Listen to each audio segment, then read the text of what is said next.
welcome to EWTN's Bookmark. I'm Doug Keck, your host. Our special guest author all the way from England is Joanna Bogle, talking about her new book, Blessed John Paul the Great, published by St. Paul's Publishing. Great to have you here, Joanna. Great to be here. And have you here on Bookmark one more time. You've been here, I think, 6 times before or something like that, at least 6 different books we've talked about over the years, and different books on different topics. And let's just jump on this one right away because it's so different. I mean, in one way we talked about a children's book. I remember the one kind of about I never thought to tried to start the school. That one, right? That, and a little anti-Joannaism in there, then it's still in there, and people who read your blog see that as well. But this is actually literally, and this is a children's book, right? It's the first book I've ever done for small children, with its big print and lots of pictures. Completely different from any other project I've ever had to do. And I love doing it. I absolutely love doing it.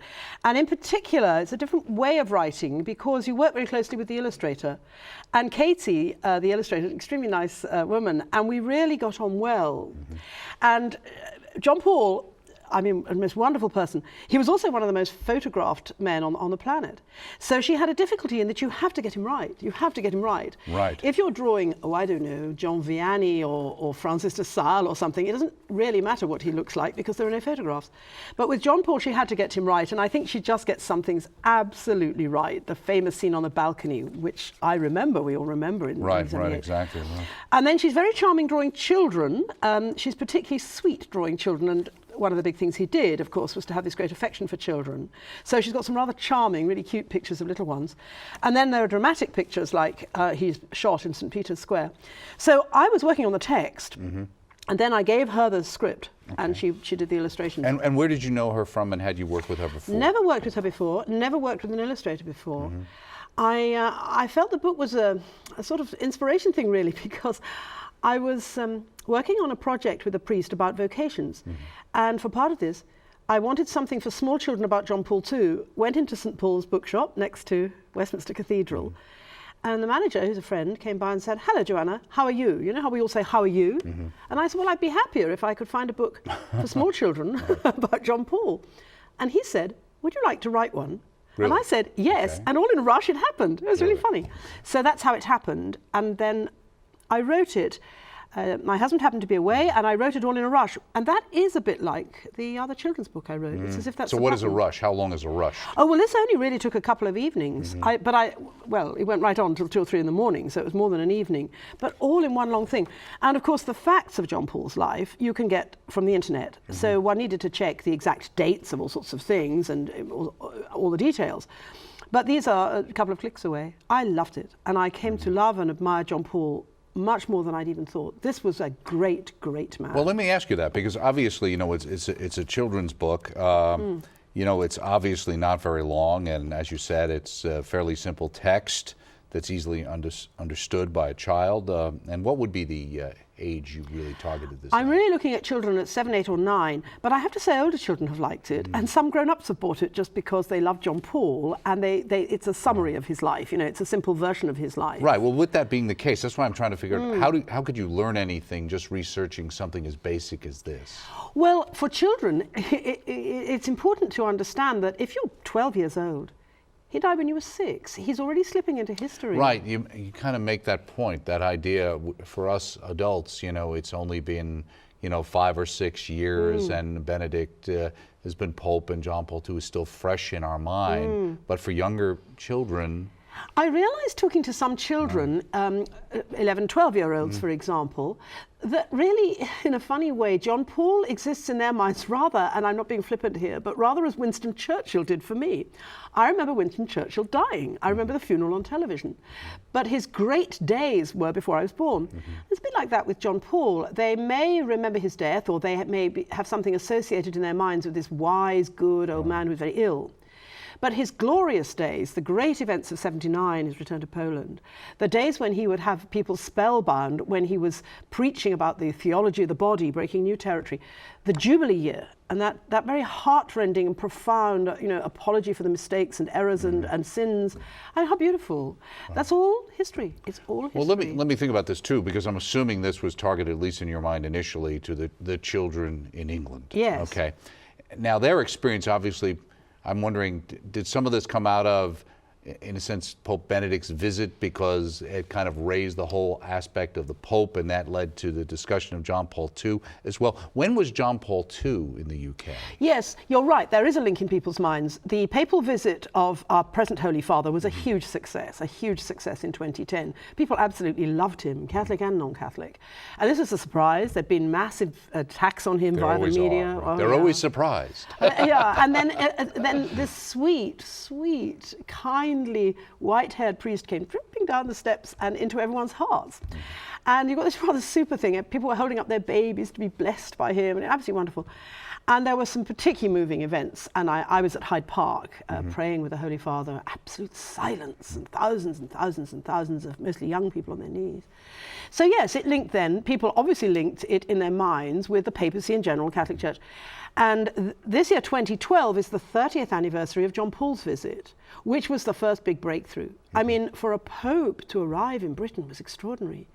And John Paul II, when he first arrived in Britain 30 years ago, which I, of course, do remember, he began his visit with the words, "For the first time in history, a bishop of Rome sets foot on English soil." Absolutely extraordinary. So in 2012, of course, we'll be looking back to that. And yes, there is a link in people's minds. So this is a good time to have brought out, this book. And John Paul's 1982 visit was certainly an absolute historical breakthrough of a quite extraordinary kind. And he too, with that wonderful warmth and that strength. You remember how, do not be afraid. Here is Papa. It will be all right.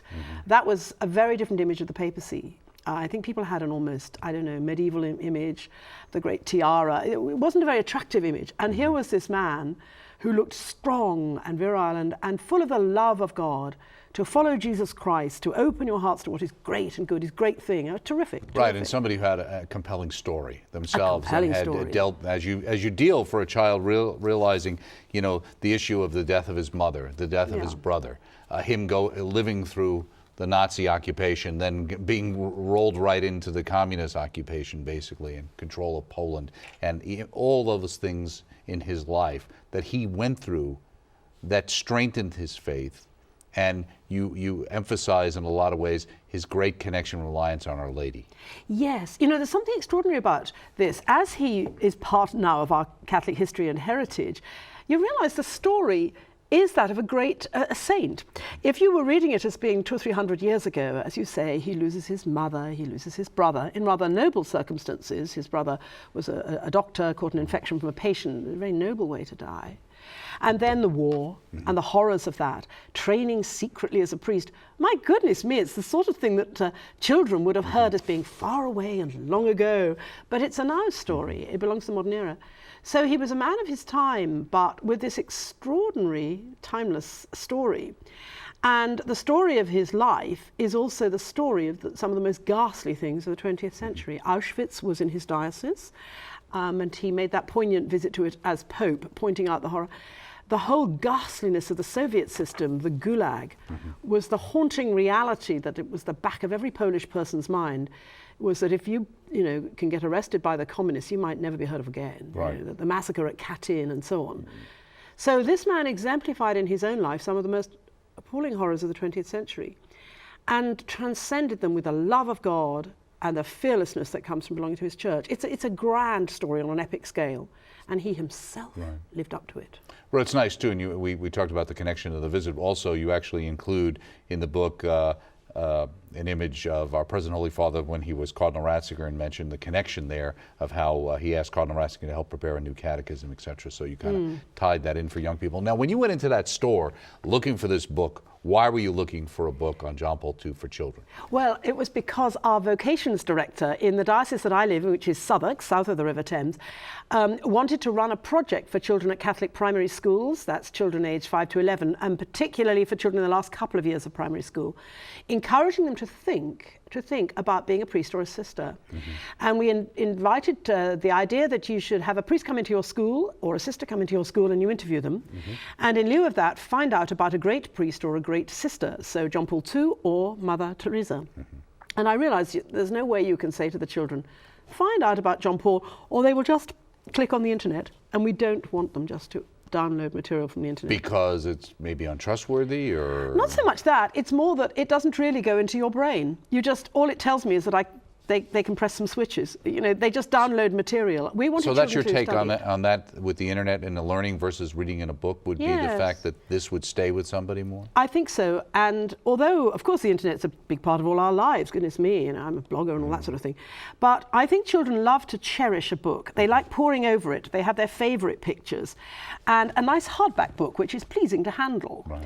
And I remember as a little girl that I had books, including religious books, which I loved. And this becomes much more real to you. There is a machine between you and the internet, but there's also a real problem for schools that children download stuff and cut and paste it. Well, all that tells me is that they can use glue and scissors. I mean, it doesn't tell me that they know the stuff. So much so that, in fact, I was thinking about this with another project I was running, that we were thinking of saying you can produce your work on the computer or by hand, but preference will be given to handwritten entries unless there's a reason to use a computer or a kid's handicapped or something. But actually, handwritten, you know, there's a real value as you write, you're thinking, and you may draw your own little picture, for example, of John Paul, and it's just much deeper. But I know, experience. you know, here in the United States recently, there's been some discussion of are they going to teach script or cursive anymore because nobody writes anymore? Oh, I know, and this is a bit scary because handwriting, you know, there's always this tradition. Handwriting tells you about yourself, so that you can even detect something. You know, is it a lady's hand or a gentleman's hand, all sort of stuff. To lose that is to lose something precious. And I've noticed this. Well, you know, as soon as we start talking about this, we lament. What about text speak, and even conversation? I met a very delightful girl the other day who we were talking about the problem of speech and children losing the richness of adjectives and vivid language and so on. And she said her father had docked her pocket money every time she used the word like. As in, okay, I'm like reading like John Paul, and I'm like, and I said, how long did it take? She said, only a weekend, really. She just stopped using that word. Rich conversation, rich writing. And where are we going to find the next Ratzingers and Wojtyłas? These were men, richly educated, but from really not very grand families, but they were brought up on the great tradition of rich learning and good conversation. What did the young Karol Wojtyła do of an evening? Played football with his friends, talked to his father, read books, no television, no computers. So there'd have been a much richer culture of music, conversation, reading, and even of richly imaginative play based on Polish history and legends and stories of great things.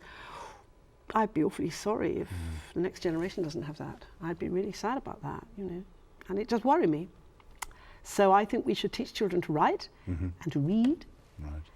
And also, to soak themselves in history. And also, you know, for young children to realize that he was, even though here's this holy man, he was the Pope, you kind of see him this way like a living saint, but he was with the youth. He enjoyed being out with young people. He enjoyed being rough and tumble and camping and saying Mass out and under the stars, and the fact that he was involved with drama. All those things that ultimately played to his ability to then convey the faith and reach people. Absolutely. And one of the things that I think is very attractive is that he was obviously the kind of young priest that even if you were not under a communist regime, you would have wanted to have, you know. And I love the, you know, making an altar out of kayaks and celebrating Mass in the open air. And you get a flavour of this at World Youth Day, because what he was trying to recreate, albeit on a massive scale, was precisely that delight in being out in the open air and with other young people, and a bond between priests and young people. And I had the privilege of going to World Youth Day in 2011, and there were young people going to confession out in the open air, and there was this all-night time of up together. We prayed with the Holy Father before the Blessed Sacrament, had a thunderstorm, extraordinary. And there were echoes here of the young Father Wojtyła under the appalling oppression of communism, getting out into the countryside with the young people. And there's a sense in which, in a way, in World Youth Day, on a quite different scale, in a quite different way, but you're doing something of the same. And I think that's a lasting contribution to the church. Let me ask you, since you've been to World Youth Day, and this is obviously written for younger children, let's say, that might go to World Youth Day, and you know, you see it and everybody's there and everybody's excited, but you always wonder, you know, down the road, what's the payoff? Is there a payoff? And talking specifically about your experiences in England with kids and teenagers who come back from an experience like that, do you see it carry forward? Does it last? I think it's a mixture. An awful lot depends on the group with which you go. I was privileged to go with a very good group, and there were a number of young seminarians from St. John's Seminary at Wonersh, and they were fine young men. And I was impressed because in the ghastly heat on this airfield at Quattros Ventros, they were quietly saying their office, and that was magnificent. And they formed a strong group on whom others could depend and, if you like, set the tone. I think some other groups may not have been so good. If you didn't have a priest leading you, if there was some ineffective youth leader who didn't actually say, right, every day is going to start with prayer and mass, you know, you need to have a certain discipline. Having said that, for some people, it's a big thing, and they're not necessarily going to say so. Perhaps a number will say, oh, I loved World Youth Day, but others will say, it was okay. Right. But it was more than okay, but they're not, well, particularly if they're British, they're not necessarily going to start talking present with their feelings. Yeah. And do you think they're still clearly, and I certainly believe this, even in people's, in general, feelings of the faith, that, you know, people, the culture is so negative towards these kinds of things that people, even if they believe them, are very cautious about acting out or saying anything for fear of ridicule. I think you'd have to be quite a brave teenager in modern Britain to say within the common culture, oh, I had this very deep experience. You know, for the first time I went to daily mass and I went to confession in this big park. Among your Catholic friends you might, but in general you might keep mum about it. And I've noticed, for example, and I can think of a number of fine young people who went to World Youth Day who are really good practicing Catholics. But they also just want to be good, active neighbours and friends and so on. And one young girl said to me, you know, to live a chaste life, which she does, she said, it marks you out. You're practically pointed out as at a party. You see her, she doesn't, you know, well, you don't want to be defined by. Right. And so there is a reluctance. But one thing which I think the Catholic faith does very well is to be all things to all men. And you can be relaxed and amusing and a good friend, and you don't have to be a prig. And I think one of the things I liked about World Youth Day is it said that, you know, you don't have to drape yourself in an old-fashioned frock or something. It's okay to be in a denim jeans and a t-shirt and quietly saying your prayers with. Well, do you think heart. sometimes those of us who have lived through the wars, let's say to speak, and have tried to adopt and stand up for the faith and stuff, sometimes maybe don't appreciate that as much as we should, and tend to judge too many times if it's not exactly, because this is how I kind of got there, and I start thinking, well, that's got to be the way. And if you don't quite do it that way, then maybe there's something wrong. And a lot of it, I think, sometimes is because these other kind of seemingly more casual approaches in the past masked a lack of belief. And that may not be the case anymore. It may not be the case. And I think it's also true, and a lot of parents and teachers have noticed this, that the very pious teenager can often be the one that isn't so good later on. I think you're quite right. And there's a careful balance here. I've certainly met very good Catholics who don't wear their faith in a priggish way on their sleeves, but who quietly go to daily mass, for example. And then they're quite fun. They'll be swapping confessional jokes or something like that. But they'll be, you know, very, very sincere. And then you meet the person who's got very almost uptight, like pompous views, you know, I think that's a mortal sin or something. And then when the crunch comes, they're not able perhaps to live it all the way. And perhaps it's me getting older, but I also understand that faith and sticking at it is a great gift from God, and you have to plead every day for His help. And, you know, please let me remain faithful, Lord. Right, and mercy is an important part of this. Please, exactly. That God is bestowing on you, and that you're obligated to bestow on other people. Exactly. And if you look at the lives of great saints, they had a very poor opinion, you know, of themselves and so on. And the other big issue is, given the very difficult situation, particularly in Europe, with the pressures against the faith, I mean, we're going to have same-sex marriage probably imposed on us in Britain by our government, which has got these idiot ideas on the subject. Things are going to be tough. Things are going to be tough. So there's no point in preening oneself about being a good Catholic. You might be tested, so just be one and stick at it. So mass, confession, spiritual life, and service to God and neighbour. And easy on the sort of, please adjust my mantilla, I'm a deeply devout person kind of person. Let's really, really do it in deep, rather than anything that makes one preen oneself. And I think there could be tough times ahead. Not so much within the church. I think there are some optimistic trends. Right, yeah. But in there is society, that springtime that maybe was being alluded to. I definitely think the Holy Father, John Paul, knew what he was saying. Paul. Yeah, well, the present one too, and of course they were so much of a team. But I think John Paul, when he spoke about a new springtime, knew what he was talking about. And we in England know that springtime, and the great John Henry Newman referred to this, can be an uncertain time of weather. You think spring has come and then it's cold again. And English springtime is probably the most beautiful time of year. It is quite indescribably lovely. But it's an uncertain weather. You know in spring that there is a growth. I think it was an interesting choice of words, because in Poland too, the winter is harsh and spring is a little uncertain, and then comes the summer. There is a new springtime in the church. I saw a springtime at World Youth Day in 2011 in Madrid, definitely. And John Paul II knew what he was talking about, and we can pray to him and ask for his inspiration. Well, let me ask you, because obviously you're a big fan of John Paul II. Yes. You want to convey that to young people who didn't experience him maybe as directly as we certainly have going forward. But there's also out there in the church, in many ways, good Catholics and very Orthodox Catholics who weren't that big on John Paul II and still have questions about his papacy. Yes, and in fact, one reason why I wrote the book was that I sensed this, and I wanted to find out more about this. I've become a greater fan. Certainly, I remember during his papacy, one would be saying, why doesn't the Pope do something about? But I have to say that when I've really questioned, what is it you didn't like, it tends to sort of fragment. Oh, I didn't like, and the voice trails away. Sometimes they didn't like his style. They wanted perhaps the sede gestatoria, you know, carried out on the shoulders. They wanted the papal tiara. Here I would profoundly disagree with them. Some were concerned about his lack of attention to the beauty of liturgy, and that's a weakness there, because he wasn't a great liturgist. This has certainly been rectified by Pope Benedict, and this Benedictine arrangement, for example, with the candles and the crucifix on the altar, the reform of the reform, yes, yes, absolutely. John Paul was no liturgist.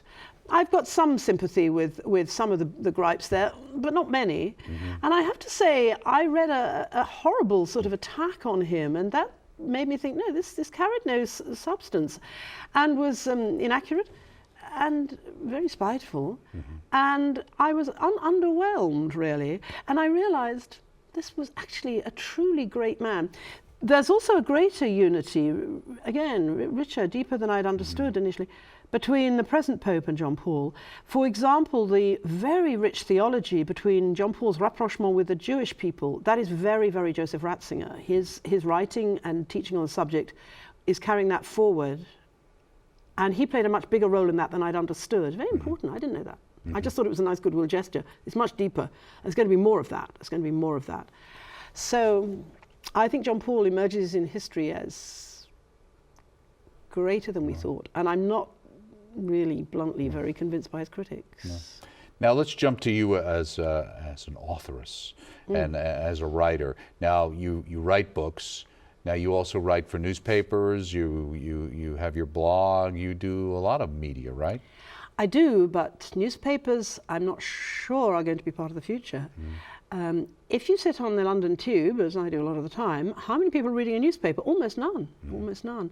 Those that are pick up a freebie that's distributed at railway stations. It's not particularly good, it's second-hand news.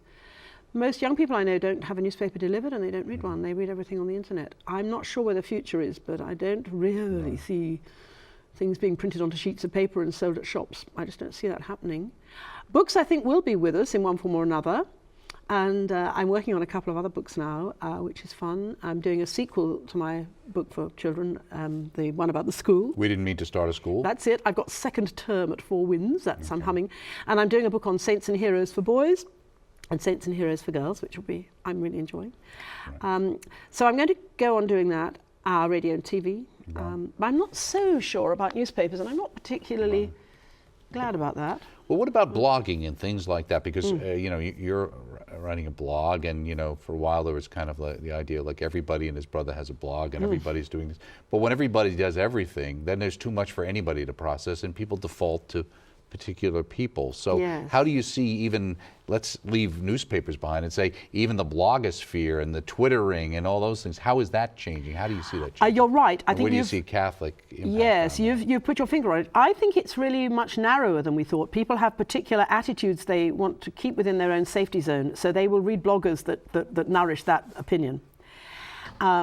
It's narrower than we think. Right. And I find that mildly depressing.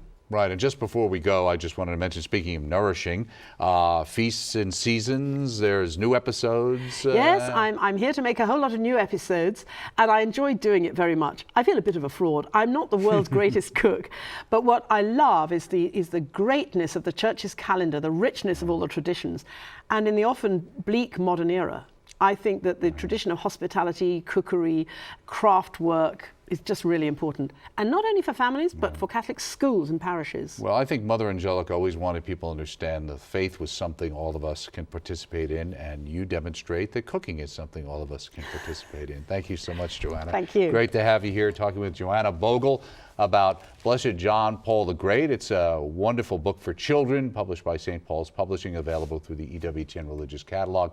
Check it out, and check us out next time right here on EWTN's Bookmark. Thanks.